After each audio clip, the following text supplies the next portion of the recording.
All right, so the morning after the NFL draft, we are having a little Barrett Sports Media Roundtable here. Demetri Ravanos, Jason Barrett, Brandon Contes, and Andy Mazer as we discussed the way things went down last night. Let me ask all of you guys this first, and I'll start with you, JB. How deep into the night did you make it? All the way. Yeah, same here. How about you, Brandon? All the way. I don't usually go to bed till around 2 a.m. Oh, wow. Yeah, I was a glutton for punishment. I went the whole way too. Okay, so we all saw Mike Vrabel's house then. Oh, yeah. Yes. We did. What was that? Yeah, there was a lot of strange stuff going on when we saw people's houses. Vrabel obviously is the headliner with the dudes dressed up in costumes, but Cliff Kingsbury's house is something like we would all kill for. Who was the there was Mike one Zimmer, I thought it was an image of animals. Ryan Gosling. yeah, Mike Zimmer's animals were fantastic. My favorite, pretty though, good. was Bill Belichick. Was he like in like a 1975 house with like a very unattractive kitchen? He just looked like normal, like, here's my $110,000 house. I'm kind of broken. I'm like, yeah, it's only the greatest head coach of all time.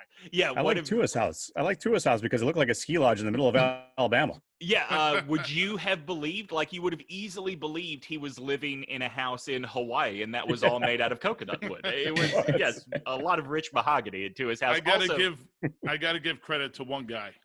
You guys ever see the movie The Ladies Man with Tim Meadows? All right, Jerry Jones was on the Tim Meadows yacht.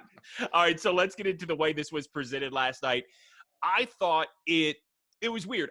I found it boring from the sense that it didn't seem like a lot happened. And JB, maybe that was the smart move given so many different moving pieces in terms of video uplinks, but we got 2 interviews the whole night.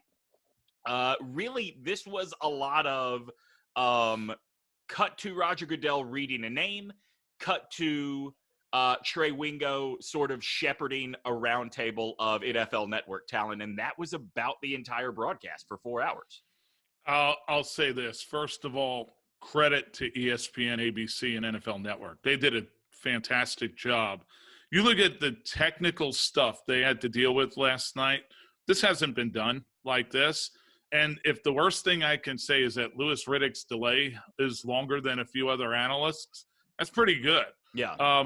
Roger Goodell was driving me nuts, okay? Like, I don't know. I want to know which one of his handlers said, Commish, look at the TV, play to them, like, bring it on. I'm going, this doesn't work. No, who's your audience? No one cares. It was like when Bud Light rolled out the campaign of Boo the Commish. I thought, oh, good, corporate approved comedy. I'm like, that was terrible. But look, Trey Wingo did a great job.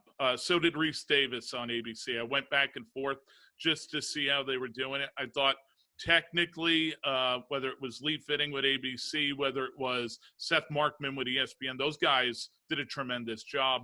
For 4 hours, I felt like I was watching the NFL draft. And, yeah, I missed the stage, hugs and some of the things that you get with a real crowd actually booing.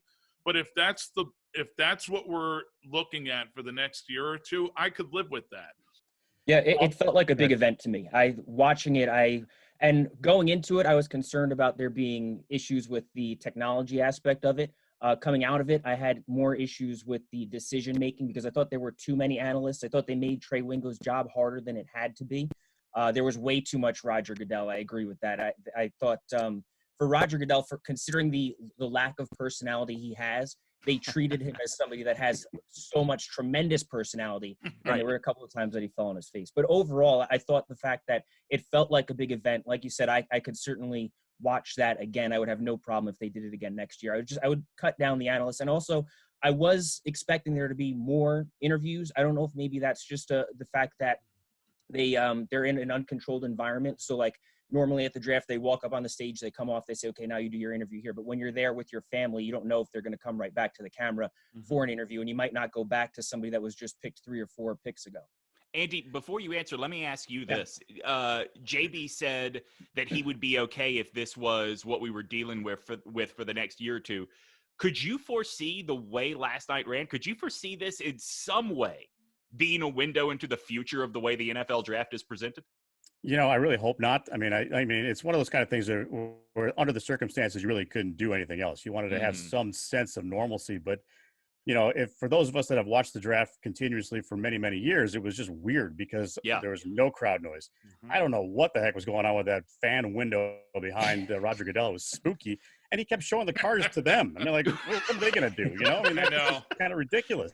The one complaint that I would have was the fact that they kept showing the draftees before they got the news, and then they would Mhm. go back to them and watch them celebrate. It was kind of an awkward situation to Yeah. me, but a lot of you guys have brought up Trey Wingo, and I thought that for what he had to deal with last night, he had to be so prepared for that broadcast because you Mhm. never knew if the pick was in, if Right. the analyst couldn't hear you, if the analyst could hear you. So he just went on some diatribes, and I'm sure a lot of people that just tuned in were like, "Why does this guy keep talking?" Well, because you don't know, and if you're the lead guy, if you're the host, you better keep talking because if you don't, it's going to be dead air, and that's not going to be something that anybody wants to watch. I actually like that they didn't have 15 interviews.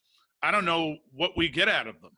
It's a really great day. I'm happy, thanks to my family and the Lord and Savior. And I'm like, that's what we got. And Susie Colbert can ask the best questions in the world, but if people don't answer, Yeah. I like that they interviewed Jordan Love. Was that not the biggest topic that we were all talking about? Like, wait a second, Aaron Rodgers' replacement was just drafted and they haven't taken an offensive player in 15 years. Like, that to me made sense. Now, I'm with you, though. They should have interviewed Tua. They should have had a few other things, but I don't know, like, if they should have had 10 or 12. I'm going, and I like what Brandon said. I agree.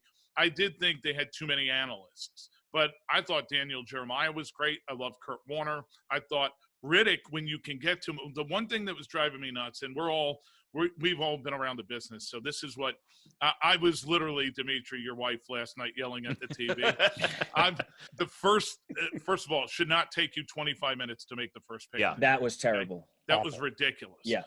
But here's the problem I have. When you're running one of these broadcasts, you're going, okay, Trey is going to come to Daniel. Daniel, make sure that in your analysis, you mention Mel by name. Mel, be listening for Daniel's cue, and it's going to come your way.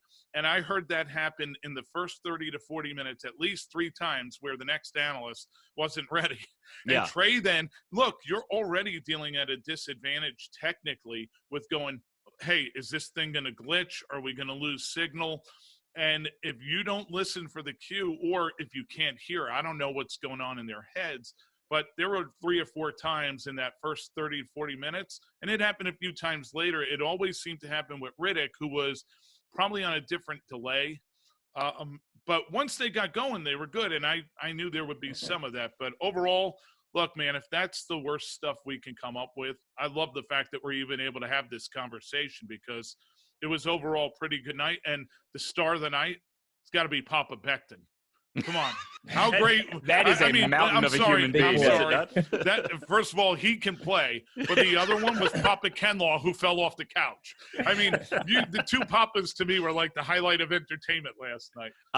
Was it Igbignogny's father that was very upset with his mother for trying to give their son a hug in the middle of the camera shot? That also was very funny. And then can Goodell learn these names? I mean, Right. No. What the hell did he call Tua? Tagovailoa. I mean, Jesus, you've got one job to do. This guy's going to be a top 5 pick. Know his name. But I got to say this as an SEC guy, very impressed he got Igbignogny like dead on. That was a surprise. Yeah. Andy, you've written about something before that is going to go to my next question. We are in this big event. This is the focus of the sports world tonight. But there has been this other thing that we learned earlier in the day that is on all of our minds, and that is that Todd McShay is not there because he's recovering from COVID-19. It got a mention at the top of the broadcast, and at least on the ESPN broadcast, I didn't hear it again, or I should say on ESPN, I didn't hear it again until SVP SportsCenter started. What do you think the right balance is there? Do you think they did the right thing by just acknowledging off the top, we know he's not here, and moving on? How would you have handled that? You probably need to mention it a couple of times. I mean, just to make sure that people that are just tuning in and are not huge sports fans maybe don't know what's going on. And he's one of your colleagues, for goodness sakes. I mean, I would say, hey, listen, a couple of times, at least when we're going to go to Mel, say, what would Todd McShay have said in this position or something? Right. Hey, we wish him well. We know he's recovering and he's going to do fine. But you have to bring that up because people are tuning in at all different times of the draft coverage. And for God's sakes, it went 4.5 hours. I mean, so you had plenty of time to do it.